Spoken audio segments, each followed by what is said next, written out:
Advantages and disadvantages of Hindu undivided family. इस video में मैं बताऊंगा कि ये क्वेश्चन कितने मार्क्स का है, कितने पॉइंट्स लिखने चाहिए और सारे के सारे पॉइंट्स बहुत आसानी से, बिना एकदम एक्सट्रीम मेहनत किए आसानी से कैसे लर्न करना है फीचर्स की मदद से।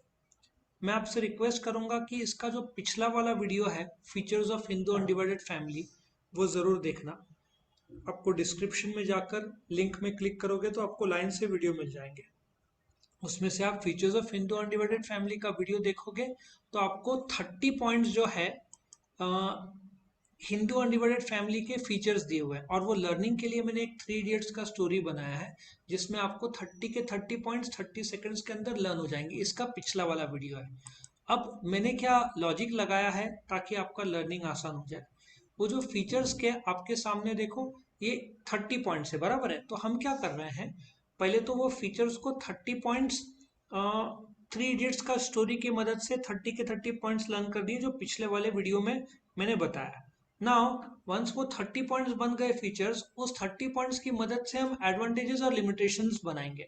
वैसे क्वेश्चन 10 मार्क का आ सकता है, मेरिट्स और लिमिटेशंस या एडवांटेजेस लिमिटेशंस, या तो एडवांटेज डिसएडवांटेज शब्द का कुछ आगे पीछे हो सकता है, बट एडवांटेज या मेरिट्स बोल सकते हैं, लिमिटेशंस बोल सकते हैं, या डीमेरिट्स या डिसएडवांटेज शब्द आ सकता है। नाउ एग्जाम में 10 मार्क का आएगा तो आपसे एक्सपेक्टेड है 10-10 पॉइंट। मैंने कम से कम 14-15 पॉइंट दिए एडवांटेज के और 10 के ऊपर पॉइंट दिए लिमिटेशंस। वो भी आपको अलग से रट्टा मारने की जरूरत नहीं, अपने फीचर्स कर लिया तो उसके मदद से आप एडवांटेज लिमिटेशन बनाएंगे।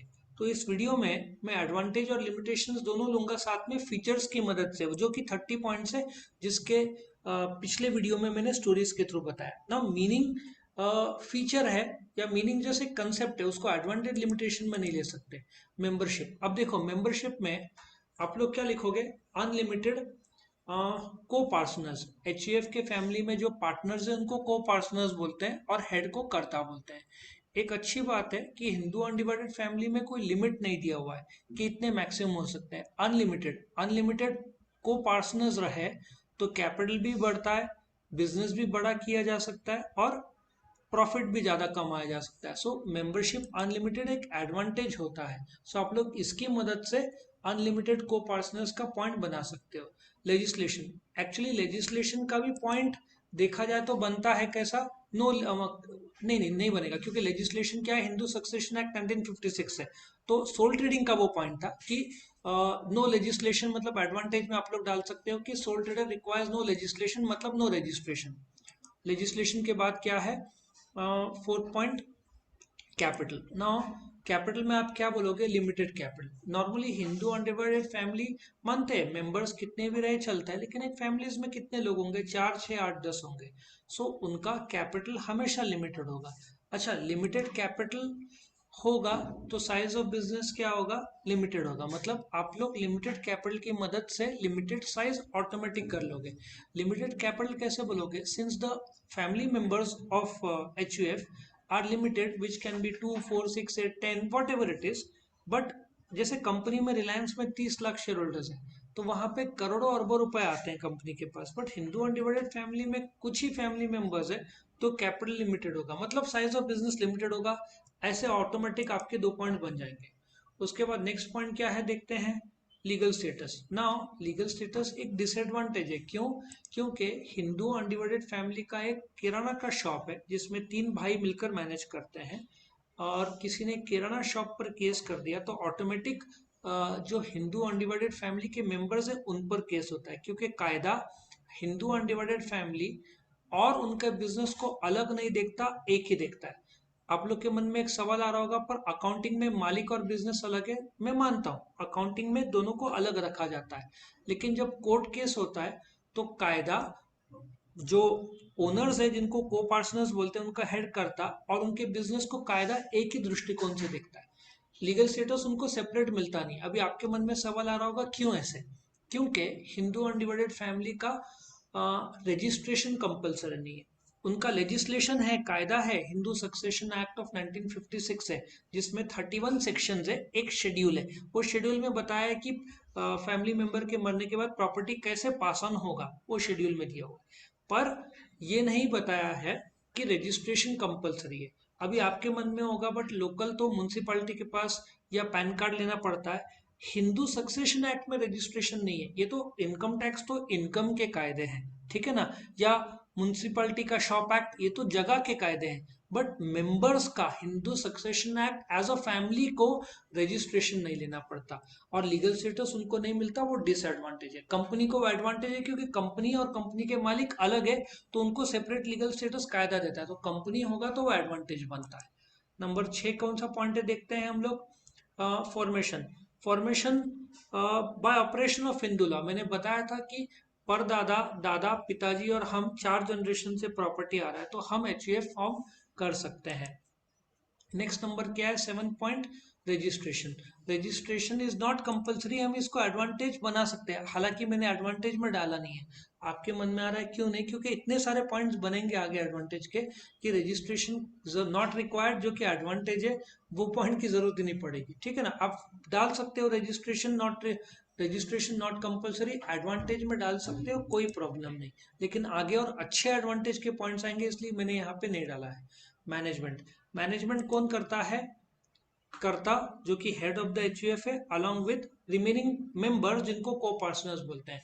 अब इसमें वेरिड मैनेजरल स्किल या एबिलिटी आता है। अब ये क्या होता है ना, एक एचयूएफ में, एक फैमिली में एक एक मेंबर का चार्टर्ड अकाउंटेंट होगा तो वो अकाउंट संभालेगा, एक इंजीनियर है तो मैन्युफैक्चरिंग संभालेगा, एक एमबीए तो मार्केटिंग संभालेगा।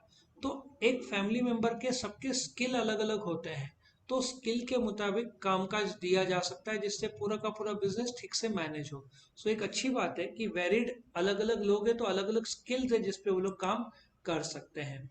मैनेजमेंट के बाद क्या है, प्रॉफिट और लॉस। नाउ इसमें लेट अस सी ये पॉइंट क्या बोलता है। प्रॉफिट और लॉस में एक डिसएडवांटेज ऐसा है, या एडवांटेज पहले देते फिर मैं डिसएडवांटेज बताऊंगा। एश्योर्ड शेयर इन प्रॉफिट्स, मतलब कि जैसे एक बच्चा जन्मता है उसको जन्म से ही प्रॉफिट में हिस्सा मिलना शुरू हो जाएगा। फॉर एग्जाम्पल 4 लोग थे, 100 रुपए कमाया तो पर हेड कितना आएगा, 25 रुपया। एक बच्चा जन्मता है तो उसको जन्म से ही 20, अभी तो 5 जन हो जाएंगे तो कितना हो जाएगा, 20 रुपीज। मतलब हर एक को एश्योर्ड शेयर इन प्रॉफिट्स मिलना ही मिलना है एज पर दी हिंदू सक्सेशन एक्ट 1956। लेकिन इसमें डिसएडवांटेज ऐसा है कि रिड्यूस शेयर, मतलब 4 मेंबर्स थे तो 25-25 रुपया मिलता था, लेकिन 5वां मेंबर जन्मा तो शेयर क्या हो जाएगा, जैसे केक, आपका केक है 100 ग्राम्स का, 4 जन है तो 25 ग्राम का स्लाइस मिलेगा सबको, लेकिन एक मेंबर आ गया तो सबका स्लाइस कट के उसको देना पड़ेगा देखा जाए तो बोलने का तात्पर्य कि एक मेंबर का यदि जन्म होता है तो प्रॉफिट का हिस्सा कम हो जाता है, ये डिसएडवांटेज है ऑन बर्थ, ठीक है ना। कोई बर्थ मेंबर, और इसमें तो female can also be members, but as per the act female can not be the कर्ता, male only members can be the male head. इसके पिछले वाले वीडियो में मैंने फीचर्स में सारे के सारे फीचर्स, ये सारे के सारे डिटेल एक्सप्लेनेशन पिछले वीडियोस में दिया हुआ है। डिसीजन मेकिंग, ये बहुत बड़ा एडवांटेज है क्योंकि हिंदू सक्सेशन एक्ट कर्ता को अनलिमिटेड ताकत देता है, जिसका मीनिंग यह है कि कर्ता बाकी को पार्टनर्स या मेंबर्स को पूछे बगैर फैसला ले सकते हैं। So decision making is very fast because कर्ता नीड नॉट कंसल्ट एनीवन, किसी को पूछे बगैर वो फैसला ले सकता है, वो अधिकार उसको एक्ट ने दिया हुआ है।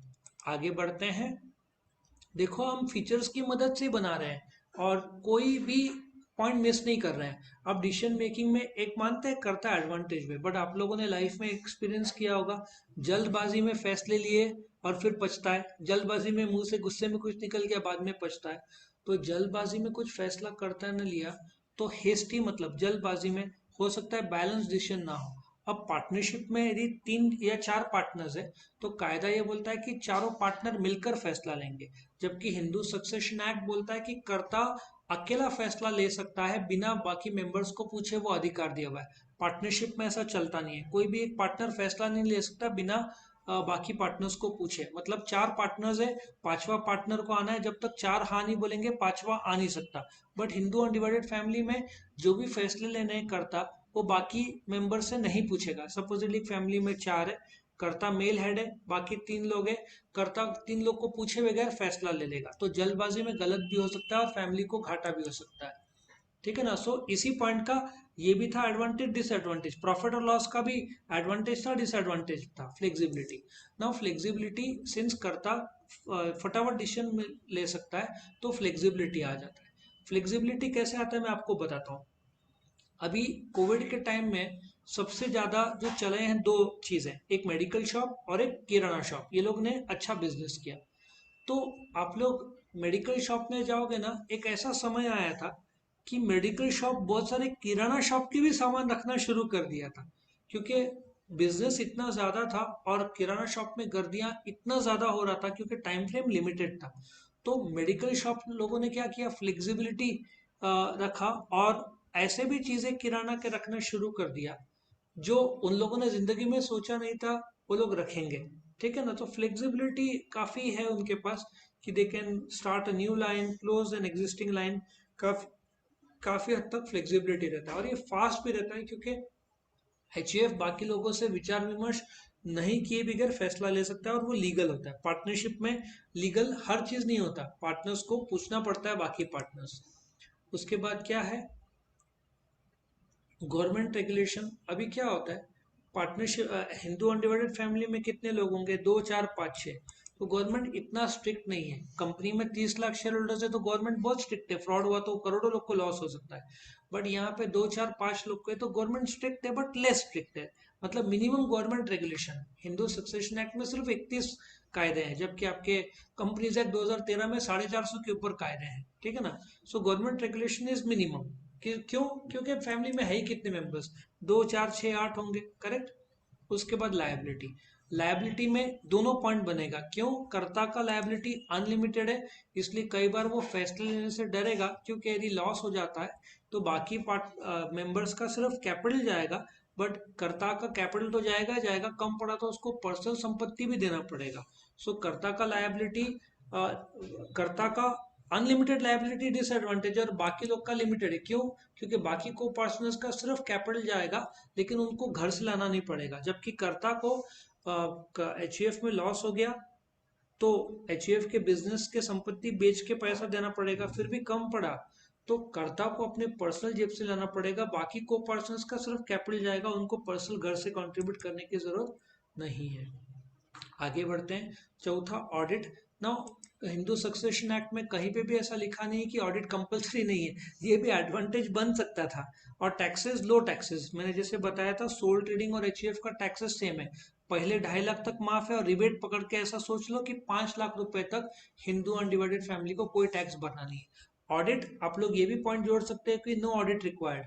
कंपनी में जो अकाउंट्स अकाउंटेंट द्वारा बनाया हुआ अकाउंट्स का चेकिंग एक बाहर का चार्टर्ड अकाउंटेंट आकर चेक करता है कि कंपनी का अकाउंट्स कायदे से बनाया गया कि नहीं। चार्टर्ड अकाउंटेंट जो कंपनी का एम्प्लॉय नहीं होता, वो प्रैक्टिसिंग चार्टर्ड अकाउंटेंट है, वो कंपनी का अकाउंट्स जो एम्प्लॉय ने बनाया हुआ है उसका आकर अकाउंट्स को चेक करता है, उसको ऑडिट बोलते हैं। कंपनी और कोऑपरेटिव सोसाइटी के लिए अकाउंट्स का चेकिंग चार्टर्ड अकाउंटेंट द्वारा कंपलसरी है, लेकिन हिंदू अनडिवाइडेड फैमिली के लिए कंपलसरी नहीं है। उसी प्रकार से टैक्सेस कम है एचयूएफ के, कंपनी पार्टनरशिप का बहुत ज्यादा है, सो ये एडवांटेज बन जाता है। ऑडिट भी आप लोग डाल सकते हो, no requirement of audit. Conflict, ये एक देखा जाए तो डिसएडवांटेज है, फैमिली में मेंबर्स है, डिफरेंस ऑफ ओपिनियन होगा, कर्ता कभी भी अकाउंट दिखाएगा नहीं, डिसीजन मेकिंग भी खुद से लेगा, बाकी सब लोग को मानना पड़ेगा, है ना। तो इससे झगड़े होने के चांस बढ़ जाते हैं, which will lead to conflicts और डिस्प्यूट्स, आपस में फैमिली मेंबर में झगड़े, और जिसकी वजह से फैमिली में बंटवारा हो सकता है, पार्टीशन। पार्टीशन दो प्रकार से होता है, 3 भाई है तीनों अलग हो गए तो टोटल पार्टीशन, और ऐसा भी हो सकता है पार्शियल पार्टीशन, 3 भाई में से 2 भाई साथ में है एक अलग हो गया, उसको पार्शियल पार्टीशन बोलेंगे, करेक्ट। उसके बाद पॉइंट नंबर 17, सीक्रेसी। अभी कर्ता को एक एडवांटेज ऐसा है कि अकाउंट्स छापना तो पड़ेगा, इनकम टैक्स वालों को दिखाना पड़ेगा, बट पब्लिक को दिखाने की जरूरत नहीं। तो total business secrecy is maintain. In fact इतना एडवांटेज है एचयूएफ को कि karta need not show accounts to the members also, ये भी अधिकार है कि बाकी को पर्सनस को अकाउंट्स नहीं दिखाया तो भी चलता है। सो एडवांटेज है बिजनेस सीक्रेसी, पब्लिक को कितना नफा कर रहा है पता नहीं चलता। ऑब्जेक्टिव प्रॉफिट, ये फीचर है, इसका आप लोग एडवांटेज डिसएडवांटेज बनाने की कोई आवश्यकता नहीं है। उसके बाद नेक्स्ट पॉइंट क्या है, operating cost. Since capital is limited, size of business is limited, तो ऑपरेटिंग कॉस्ट क्या होगा, लो होगा, इट बिकम्स एन एडवांटेज, क्योंकि धंधा छोटा है तो ऑपरेटिंग कॉस्ट क्या होगा, लो होगा, करेक्ट। उसके बाद नेक्स्ट पॉइंट क्या दिया हुआ है, देखो हम लोग 19 पॉइंट में तो 10 हमने इधर ही क्लियर कर दिया।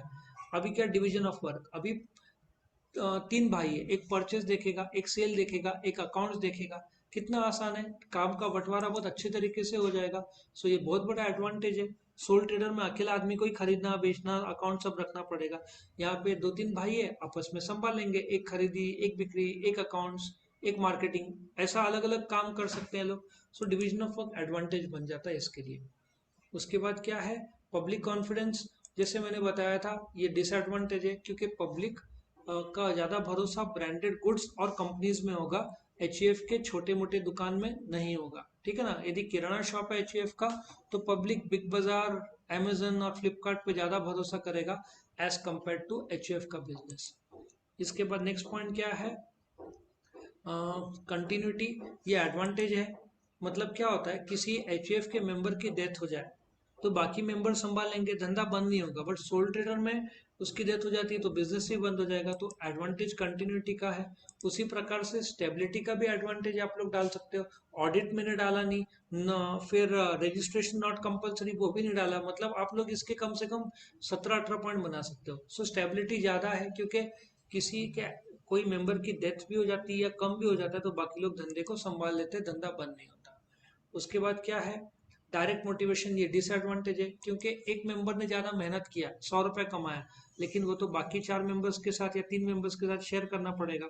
सो एक एचईएफ का मेंबर है, सवेरे जल्दी आता है, बहुत हार्डवर्क करता है, लेकिन नफे में 4 मेंबर्स है तो उसको डिवाइडेड बाय 1/4 ही मिलना है ना। तो मोटिवेशन कम हो जाता है, क्योंकि उसको पता है मेहनत करके फायदा क्या, मुझे 25% ही मिलना है। तो उससे जब मैं नहीं करूँ, बाकी लोग नहीं कर रहे तो मैं क्यों करूँ, ऐसा विचार आ जाता है। फिर इकोनॉमीज ऑफ स्केल, मतलब ज़्यादा प्रोडक्शन करके कॉस्ट कम होना। लेकिन एचएफ का साइज ऑफ बिजनेस लिमिटेड है, कैपिटल साइज ऑफ बिजनेस छोटा है, तो economies of scale, come cost होना नहीं है, क्योंकि वो लोग का बाइंग बल्क बाइंग नहीं रहता, लिमिटेड बाइंग रहता है, तो उनको कॉस्ट भी ज़्यादा रहेगा। उसके बाद रिस्क, एचईएफ में कैपिटल कम है तो रिस्क कम है। ये भी आप लोग पॉइंट डाल सकते हो, low risk because capital is limited, the risk is less. देखो 10 पॉइंट चाहिए, मैंने 14 पॉइंट दे दिया। पर्सनल कांटेक्ट विद कस्टमर्स रहता है, ऑफ कोर्स रहता है, क्योंकि एचएफ का जैसे किराना शॉप है तो कस्टमर्स आएंगे, होम डिलीवरी देंगे, आफ्टर सेल सर्विस देंगे, क्रेडिट फैसिलिटी देंगे, इनको कस्टमर का लाइक्स और डिसलाइक्स पसंद होगा। तो ये बहुत बड़ा एडवांटेज है पर्सनल कांटेक्ट विद कस्टमर्स। इनके कस्टमर्स रेगुलर कस्टमर्स रहते हैं जो बार बार रिपीट बाइंग करते हैं। फिर कंट्रीब्यूशन टू सोसाइटी, ये लोग अनएम्प्लॉयमेंट कम होता है, सेल्फ एम्प्लॉयड है, प्लस फैमिली वैल्यूज सीखते हैं, गवर्नमेंट को टैक्सेस देते हैं, कस्टमर को गुड्स देते हैं। वोटिंग राइट्स डिसएडवांटेज है, क्योंकि कर्ता अकेला का वोटिंग है, बाकी को पर्सनस को वोटिंग का अधिकार नहीं है, जिसकी वजह से वो डिसएडवांटेज हो सकता है। बाकी मेंबर्स बोल नहीं सकते कुछ, क्योंकि असली अल्टीमेटली फैसला लेने का अधिकार किसके पास है, कर्ता के पास है, जो कि मेल हेड है। और फिर एग्जांपल, कोई भी एक फैमिली ले लो जिनका एचयूएफ बिजनेस है, और माइनर्स इंसॉल्वेंट कैनॉट बी एडजन इंसॉल्वेंट, मतलब धंधा डूब गया तो माइनर्स को इंसॉल्वेंट घोषित नहीं कर सकते, क्योंकि वो 18 साल से कम है। 18 साल के ऊपर वाले लोग को बोल सकते हैं भाई ये इंसॉल्वेंट। इंसॉल्वेंट कब होता है, जब लायबिलिटीज ज्यादा और एसेट्स कम। मैंने आपको 16 पॉइंट दे दिए, आपको कोई भी 10 से 11 पॉइंट लिखा तो भी चलेगा, ठीक है ना। तो ये आपका एडवांटेजेस और लिमिटेशंस जो फीचर्स की मदद से मैंने बनाया। और बाय द वे ये फीचर्स के 30 पॉइंट्स इसके पिछले वाले वीडियो में 3 इडियट्स का जो स्टोरी दिया है उससे आपके सारे के सारे 30 पॉइंट्स लर्न हो जाएंगे। वो वीडियो डिटेल में देख लेना। और वंस वो फीचर्स लर्न हो गए तो उसी फीचर्स की मदद से मैंने एडवांटेजेस लिमिटेशंस बना के एक्सप्लेन कर दिया, तो आपका लर्निंग बहुत ईजी और फास्ट होगा। आई होप वीडियो पसंद आया तो लाइक करना, फ्रेंड्स के साथ ज़रूर शेयर करना, चैनल को सब्सक्राइब करना। और इस सब्जेक्ट के 11th ओसी 11th एसपी इको अकाउंट्स के वीडियोस और भी देखने हैं तो डिस्क्रिप्शन में दिए हुए लिंक में जाकर क्लिक करो, तो आपको चैप्टर बाय चैप्टर और क्वेश्चन बाय क्वेश्चन के वीडियो मिल जाएंगे। Thank you for watching.